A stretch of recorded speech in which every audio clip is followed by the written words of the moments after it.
by a terrorist monster from Afghanistan. Shouldn't have been in our country. And all because she wore the uniform of our nation, she was shot. He traveled here because he didn't like people wearing our uniform. He was sick and deranged, shouldn't have been in our country. Sarah Beckstrom died in order to defend our capital, and we are honored to be joined by her wonderful parents, Gary and Eva Lee. Your daughter was a true American patriot, and she will be greatly missed. She was a great person. I saw reports on her. They've never seen anything like her.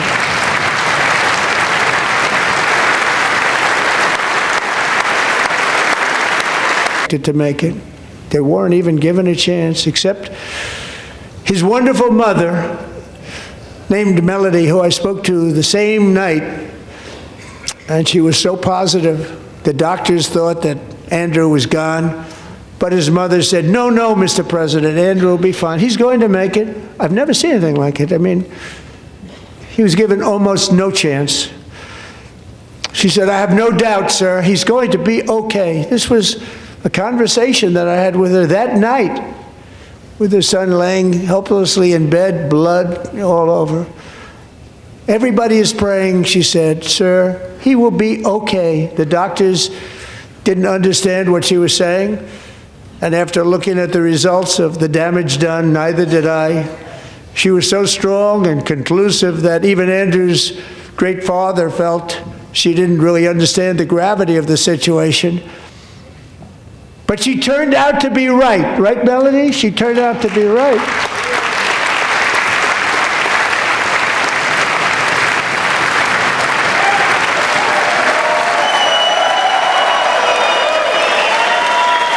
Restoring security for Americans abroad. Our country has never been stronger. My first 10 months, I ended 8 wars, including Cambodia. Isn't it funny? You're sick people. Cambodia and Thailand, Pakistan and India would have been a nuclear war. 35 million people said the Prime Minister of Pakistan would have died if it were not for my involvement. Kosovo and Serbia, Israel and Iran, Egypt and Ethiopia, Armenia and Azerbaijan, the Congo and Rwanda, and of course the war in Gaza, which proceeds at a very low level. It's just about there. And I want to thank Steve Witkoff and Jared Kushner for your help. Thank you, Steve. Thank you, Jared.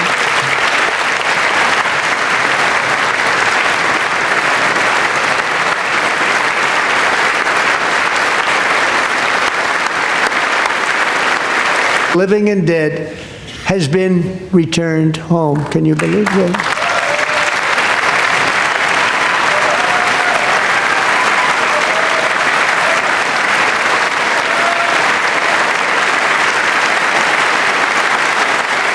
Nobody thought it was possible. Nobody thought that was possible. Both living and dead. And those parents who had a dead son, their boy, they'd always tell me their boy, they wanted him as much as though he were living. That was an amazing period of time. And they came back, and when we got all of the living hostages back, and many, many before them, but I always said those last 20 are going to be very tough, but we got many, many more, hundreds. But I said those last 20 are going to be tough. We got them back. But we only got back 14 or 15 of the dead, of the 28. And believe it or not, Hamas worked along with Israel, and they dug, and they dug, and they dug. It's a tough thing to do, going through bodies all over, passing up 100 bodies sometimes for each one that they found. Tough job. And they finally got it back to 27. And then Steve and Jared, they got it back to 28. They found all 28. Nobody thought that was possible, but we did it. And I remember the soldiers are dying each and every month. Think of that, 25,000 soldiers are dying a month.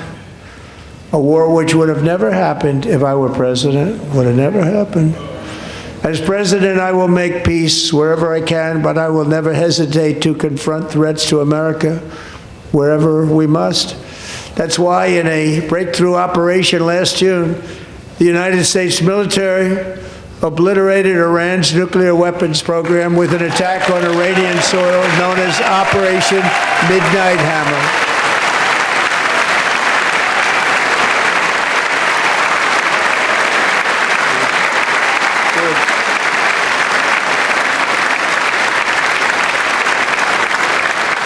For decades, it had been the policy of the United States. They've killed at least, it looks like, 32,000 protesters. 32,000 protesters in their own country.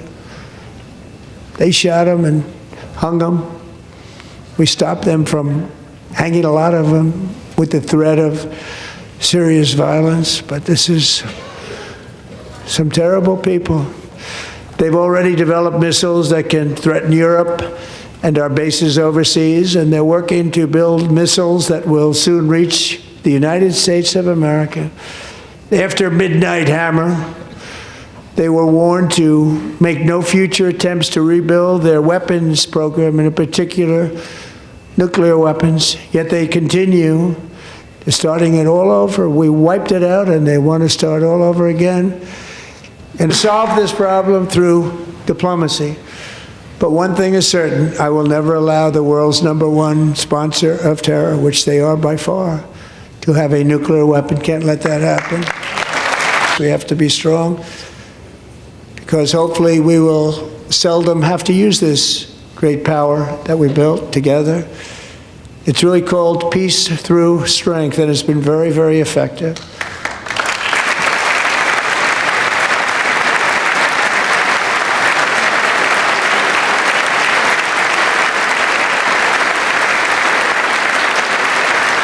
So thanks to Republicans in Congress, we're investing that record number of dollars, have no choice, in the United States Armed Forces.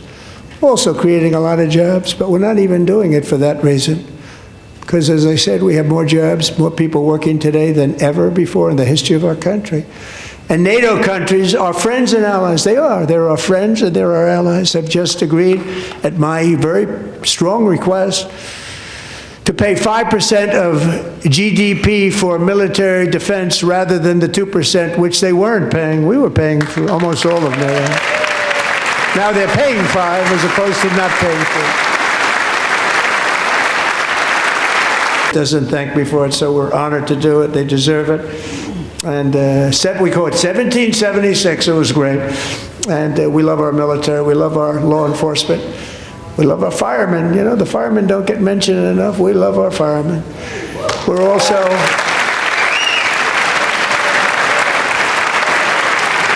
murderous drug cartels. That's why I designated these cartels as foreign terrorist organizations, and I declared illicit fentanyl as a weapon of mass destruction.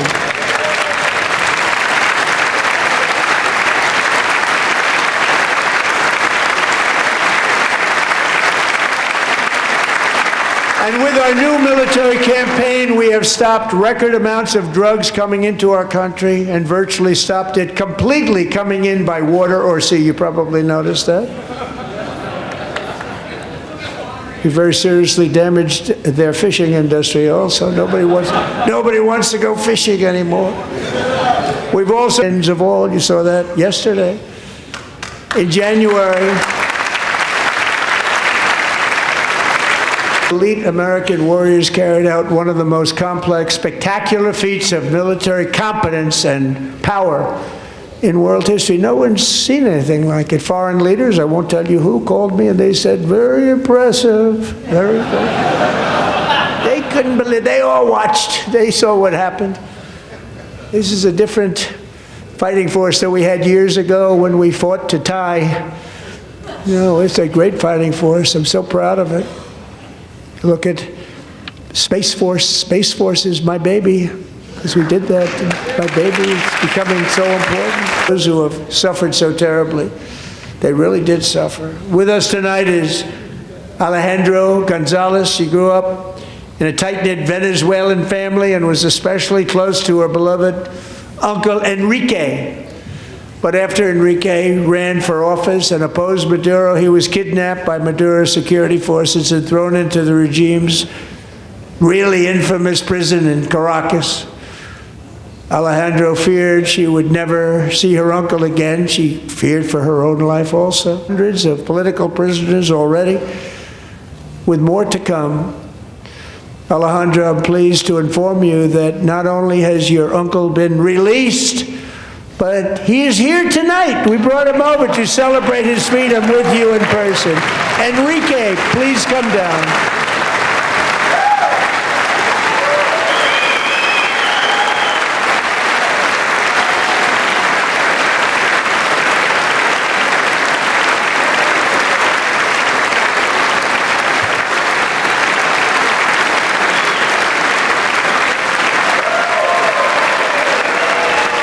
Maduro, really great heroes. It was very dangerous. They knew we were coming. They were all set. But the deeds of one warrior that night will live forever in the eternal chronicles of military valor. Chief Warrant Officer 5, Eric Slover, planned the mission and was the flight lead in the cockpit of the first helicopter. A big, beautiful, powerful helicopter. It was a massive Chinook carrying, as you can imagine, many, many American warfighters. Wearing the dog tags, his wife Amy had blessed with holy water before he left. She knew it was going to be a rough one. While preparing to land, enemy machine guns fired from every angle, and Eric was hit very badly in the leg and hip, one bullet after another. He absorbed 4 agonizing shots, shredding his leg into numerous pieces. And yet, despite the fact that the use of his legs was vital to successful helicopter flight, legs are the most important part of flying a helicopter, to deliver the many commandos who would capture and detain Maduro was the only thing Eric was thinking about. Then, even as he was gushing blood, which was flowing back down the aisle, helicopter lands at a steep angle. The machine guns stood right in front of him. They were right in front of him, 2 machine gunners who escaped the wrath of the previous planes. I'm about ready to pass out. The success of the entire mission and the lives of his fellow warriors hinge on Eric's ability to take the searing pain. It was unbelievable what's happened to his legs of the bullets and keep on flying and landing and